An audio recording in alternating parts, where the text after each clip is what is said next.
Attorney General Amy Solomon for being here, from Maryland Governor Wes Moore, and of course, Vice President Harris. You don't need me to tell you that this is a historic event. This is a historic day.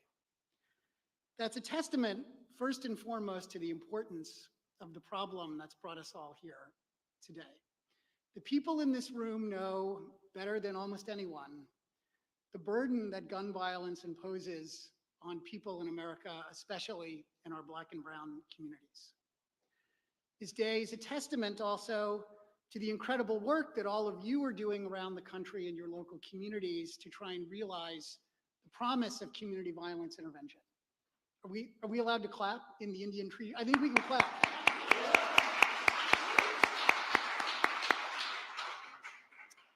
It's a testament to the amazing work of the CVI Leadership Academy Steering Committee, which in a very short amount of time has put together a world-class curriculum and a world-class educational program that embodies what the University of Chicago is about. And it's up to the challenge that we face as a country. I think we can clap again for the steering committee. And finally, this day is a testament to the man I'm about to introduce. Someone I'm very proud to be able to call not just a colleague, but a friend, someone from whom I've learned so much over the years. System impacted Dr. Chico Tillman has lived a life of trying to change his community in a positive way. After receiving his PhD from the University of Illinois at Chicago, he has, among other things, served as the executive director of the YMCA of Metro Chicago's Youth Safety and Violence Prevention Programs. He served as executive director of Heartland Alliance's National Ready Center for Safer Communities. He serves on the leadership team of the Black and Brown Peace Consortium. And now it is our great fortune at the University of Chicago to have him as the executive director of the Community Violence Intervention Leadership Academy. Ladies and gentlemen, it is my honor and my pleasure to introduce my friend, Dr. Chico Tillman.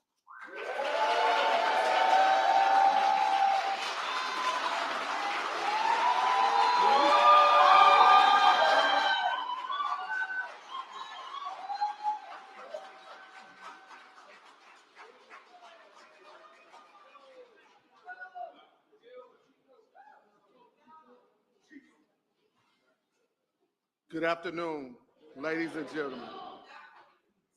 My name is Dr. Chico Tillman, and I'm the Executive Director of the Community Violence Intervention Academy. And I'm honored to welcome you to the first ever graduation of the CVI Leadership Academy.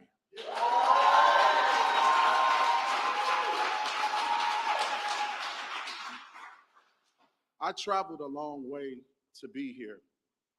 And I just don't mean from the city of Chicago. I mean from the streets. My story is one of redemption. It's a story of how the most powerful tool we have to heal is the power we have within ourselves.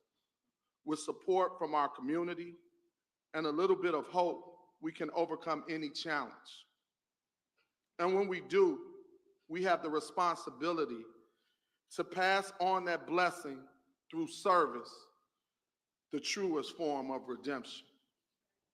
That's not just my story, it's our story. It's the story of CVI. The most people impacted by gun violence are the antidote to the violence. But like my story, the CVI field can't do this work alone. We need our communities, we need our allies, and we need our leaders to be champions for the work of saving lives. This room is filled with those champions. And I'm so honored to introduce our fiercest, Vice President Kamala Harris.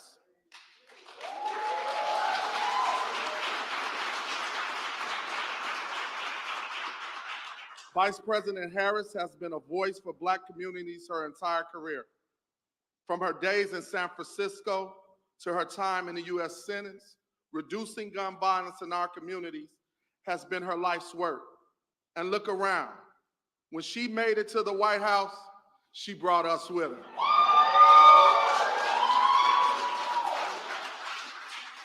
And we're not just talking about speeches and handshakes, we're talking about results.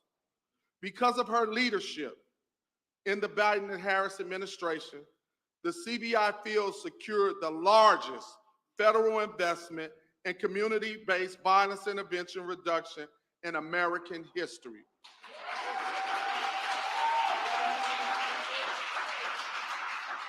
So, ladies and gentlemen, it's my privilege to introduce the head of the White House Office of Gun Violence Prevention, our sister in the work who supports us in saving lives, none other than our Vice President Kamala Harris.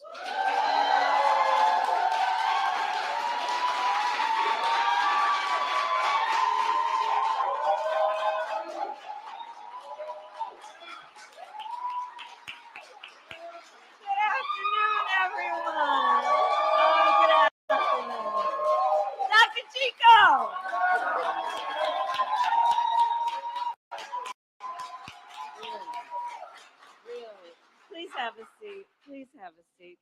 Good afternoon, everyone. So Dr. Chico and I were talking in the back about last time I saw you was during the holidays. You came to my house talking about this and about what we're going to do to follow through on our commitments to the community, to each other, and to our country, right? Because the work of community work, and in particular violence intervention, is about investing in the community. What's up, perps? Let's listen to this happy horse shit. Understanding the greatness, and then being motivated with that knowledge to do what we can to reduce harm, but not for the sake only of reducing harm, but in investing in the potential and the greatness. That is the essence of this work.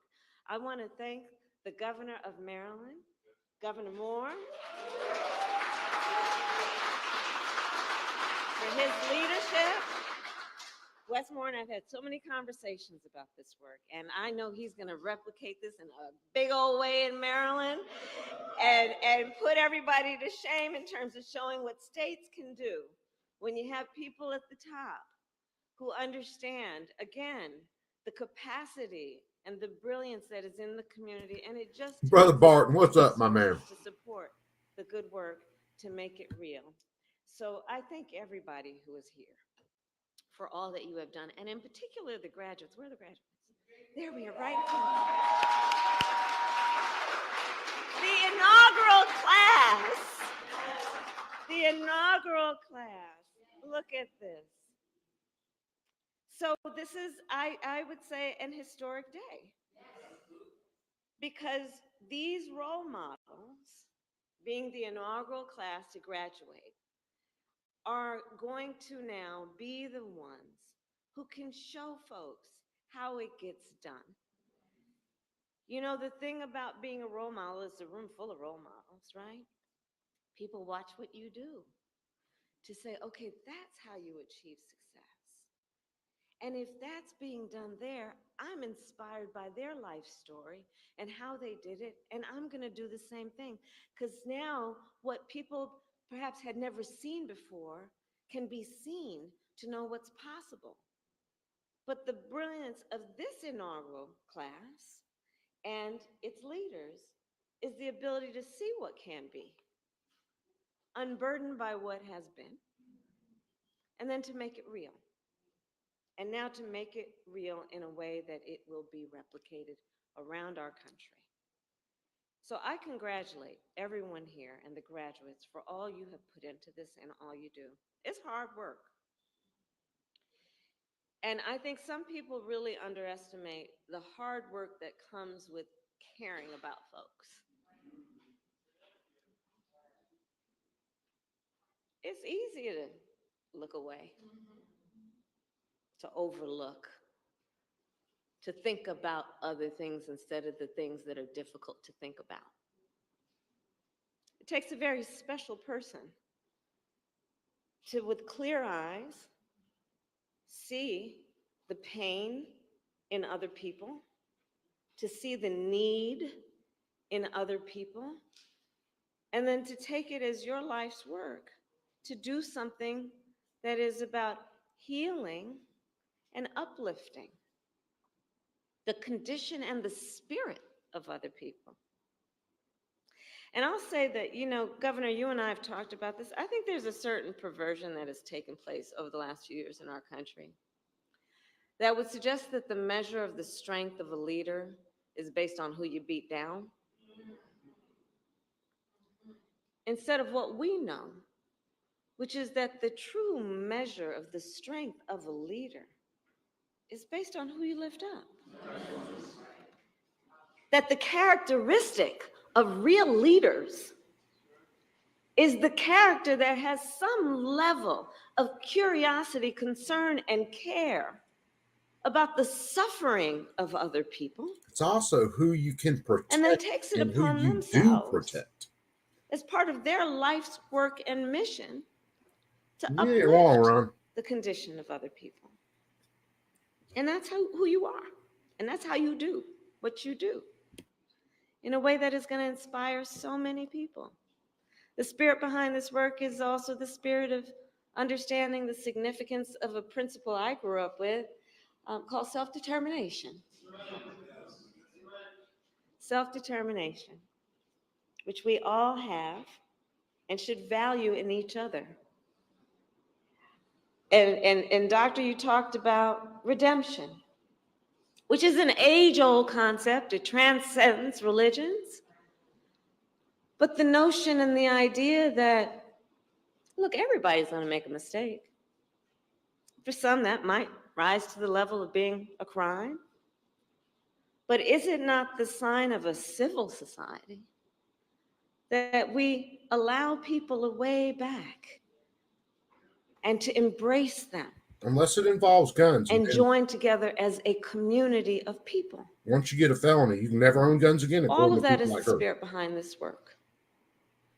It is the spirit of understanding that, and I say this as a former prosecutor, that when we are dealing with violence in the community, understand there are an extraordinary number of factors that have nothing to do with who an individual is, that will help you predict whether violence will occur in a community or not.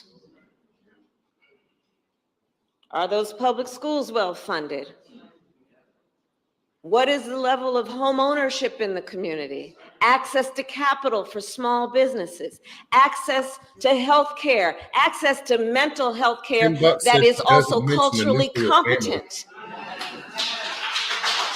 $20 says she doesn't mention What Diane is Bowman. happening in that community to support young parents, knowing all young parents have a natural desire to parent their children well, but not necessarily the skills or resources. But when given that support, they do it beautifully. Please, two dirt poor parents. And see, this is the other thing about Interested in this raising their work kids. that I love, because Who it raised is their kids with no understanding fucking money. that we must see people through the complexity of everybody's life. We all live a multifaceted existence. Nothing about dads in the home. And so it's about Intact intervention in families. a way that we understand Mother the and full father. dimension of who people are. And we respect it and we understand it. They should choke down a bunch All of of that is the spirit that is behind the They work give that thing you out the all teeth. are committed to doing. And again, I say it takes a very special person to truly see other people, to truly see them, and to say to them, and have the courage to be able to do it, I see you. It takes a very special person. And so for all of those reasons, I congratulate the graduates. We are here because we also know that when it comes to gun violence, we got a lot of work to do. And it is about everything from what happens in this town. I'm pointing to the direction of what I believe is the Capitol. And what needs to happen in terms of people who otherwise have evidenced themselves having a feckless quality to show some courage to reject the false notion that suggests you're either in favor of the Second Amendment or you want to take everyone's guns away. That's pretty much When in what it fact, is. it's just reasonable. I support the Second Amendment, but it's reasonable to say we need an assault weapons ban. It's reasonable to say we need universal background checks, that we need red flag laws. It's reasonable to say that if you want to deal with violence in the community, you also got to understand it's not only about mass shooting situations, which are horrific, and it's about everyday gun violence. It's about understanding that any life Martin, lost you is a could be life right. too many. And I'm pretty sure by definition, It's about understanding what we all know, that one of the residual effects You got a point. of the violence that we witness and see, and that the community I'd argue it's more. experiences, is an extraordinary level of trauma, Chambered, what's up, brother? which is inherited, not genetically, but it is inherited. It's because shitty And unless there parents is raise kids that go on significant to raise more shitty intervention, kids. that includes putting the resources into diagnosis and treatment, that the trauma will continue to be inherited Come on, mention and something about perpetuate intact families. itself in Dads at home, behaviors. moms that are raising often kids unproductive. along with a father. Come on. It is about understanding if we are to deal with the effects and the cause of violence, we need to consider the fact that, look, there is the piece of it that also is about what we need to do to acknowledge pain. This chick, she would lock people up for And weed in underlying California that and kept point, some there longer than It's their kind of kids, normal. and then bragged about smoking weed in college. Most people don't like to feel pain. They're talking about pain And they're in either someone going to else's figure life. out a way to relieve themselves of feeling that pain through productive or unproductive vehicles. It sounds a little screwed up, And guys. that I'm again sorry. is For the some point reason, of my headset's acting emphasizing up. so in this I'll work the unfuck mental that health in a minute. component, which is part of the Agorizer, model yeah, that you what's up? are modeling for the rest of the country. So I say all of that to This say isn't that third I grade. see leaders from law enforcement who are here, Charlie Beck, who have understood that if we want safe communities, all of these issues must be addressed. For a headache. I again want to thank Dr. Chico, because it's about then having the leaders who can pull together the coalition of all the folks who are here to actually make this real. And so all of that to say, it is my great honor to address, to recognize, and to congratulate the inaugural class of this most extraordinary initiative. Congratulations, everyone.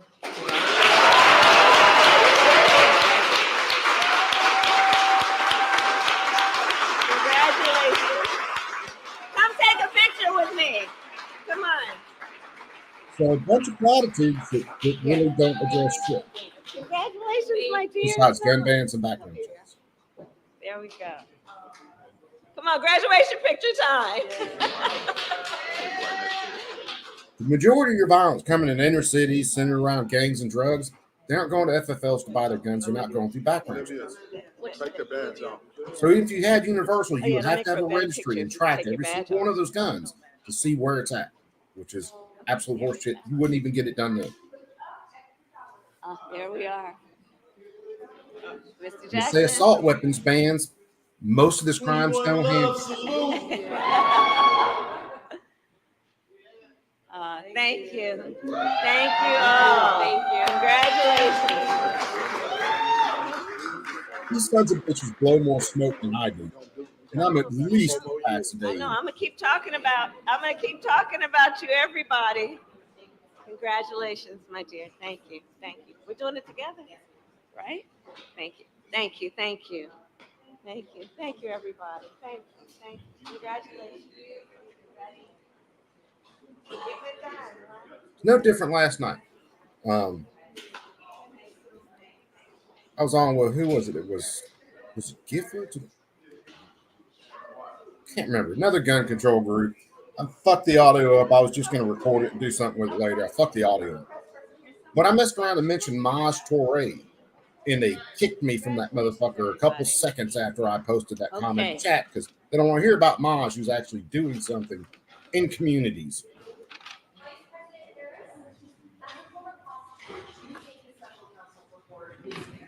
These people are so intellectually dishonest. glad It's you so asked. stupid. Listen, I have been privileged and proud to serve as Vice President of the United States with Joe Biden as President of the United States. And what I saw of that report last night, I believe is, as a former prosecutor, the comments that were made by that prosecutor, gratuitous, inaccurate, Yeah, and right. inappropriate. October 7th,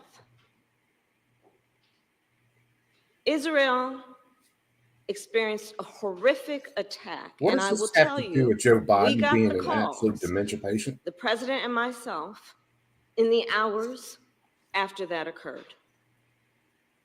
It was an intense moment for the commander-in-chief of the United States of America. And I was in almost every meeting with the president in the hours and days that What does that followed. have to do with him having classified documents? Countless hours with the Secretary of Defense, the Secretary of State, the heads of our intelligence community.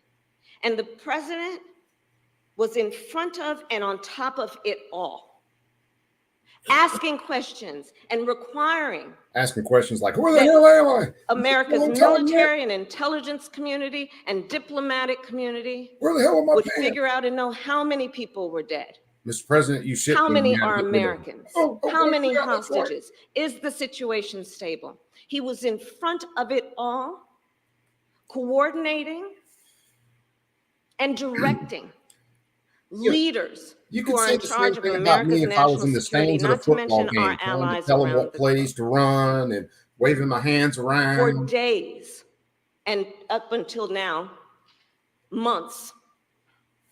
So Yeah, the that's way good. that You the did, my boy. president's Mr. demeanor President, you did. in that report was characterized Yeah, and it smelled very much could badly, not sir. be more wrong on the facts Go with her. She'll and change your husbands. clearly politically motivated.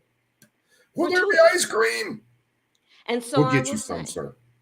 that when it comes to the role and responsibility of a prosecutor in a situation like that, we should expect that there would be a higher level of integrity Willie, what's than up? what we saw. Thank you. Thank you for the question. No, make no mistake. That report, it wasn't damaging to him. That report and the way it was released is planned. It's an excuse to say Joe Biden's just reaching the stage and he's got to step down now. They've already got a replacement ready for him. They're just protecting him from charges once he steps down. All this shit is orchestrated. From the bottom of my heart, I want to thank Vice President. Hey, camera dude, what are you doing? Okay, so yeah, pretty much another useless press conference from our Office of Gun Violence Prevention. And a bunch more shit that's not going to fix anything. Assault weapons bans, background checks. I don't think that dude selling guns in the middle of the hood is registered FFL. Don't think he has the responsibility to run background checks. And again, even if you had, hey, thanks, Willie. But even if you had complete background checks for every sale, you have to be able to track. I learned to talk one day. Every single firearm. And then you're going to have to see who's got the firearms and whether or not they've disposed with those firearms in any given amount of time. How are you going to do that? Am I going to have to turn in tax paperwork every year claiming that all of my guns are here? Or are you going to audit me every 6 months since I own guns? How are you going to track it? Assault weapons bans. Most of your crime getting done with shit like this. Regular old handgun. Nothing special about it. Except for maybe they got a switch on the back of it, which might be a good thing because Then they burn up all their ammo in the first 2 seconds, and then they ain't got nothing else. More than likely, they've got that mag loaded with a couple different fucking calibers of ammunition and probably jammed the gun all up because the little bastards don't even understand the caliber a gun runs. Don't believe me? Talk to some cops who work in areas like that. It's fucking idiotic shit.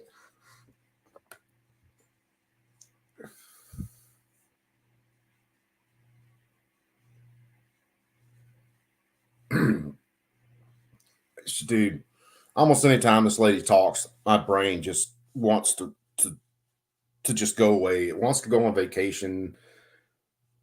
It's just fucking, man. It's word salad every time she opens her mouth. It's early in the day. I won't make that joke. But every time she opens her mouth, it's nothing but word salad. There's not an actual freaking serious thought that falls out of her face. Let me see. I'm looking up some stuff. I was going to do a stream, which we might switch to it just because if everybody wants to hang out.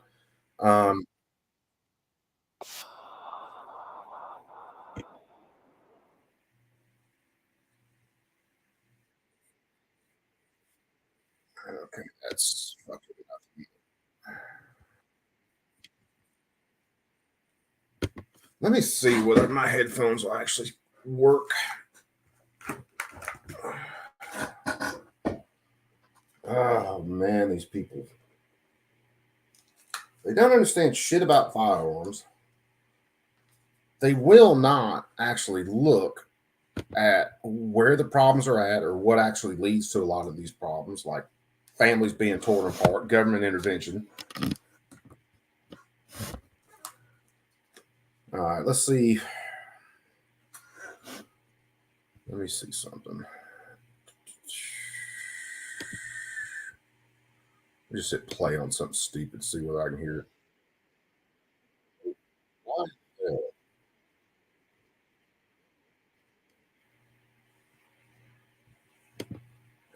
Fuck me. I tell you what, I'm going to look at this real fast, but I am going to start. I want to leave this stream like it is, but I'm going to start up another stream. And I've got the oral arguments from the Hawaii case where they basically ruled you have no Second Amendment. And let's listen to those for a little bit. And we'll see kind of where these are. The judges at the Supreme Court in Hawaii and see how these bastards are treating shit. Because they're like a lot of other oral arguments we listen to. They're really interesting to listen to, but really frustrating. They're just fucking, man. These people are supposed to basically take a law, see whether it fits inside a constitutional framework, judge it good, bad, whatever, and they don't give a flying rat's ass about it. So yeah, let me go ahead and shut this one down, perps, and I will be right back within just a couple of minutes, and I'll start up this next stream with those oral arguments. And who knows what else we might get into. I got a couple hours before I got to get out of here to go work on some other stuff, and I won't be able to do it tonight, so I'm going to let it run now. Red Dawn Readiness, what's up, my brother? So yeah, give me, I don't know, maybe 5 minutes, and let me see whether I can kind of unfuck my headset and stuff, and I'll start this other stream up, and let's listen to these oral arguments, and then if there's anything else interesting happening that I can find, we'll get into that too.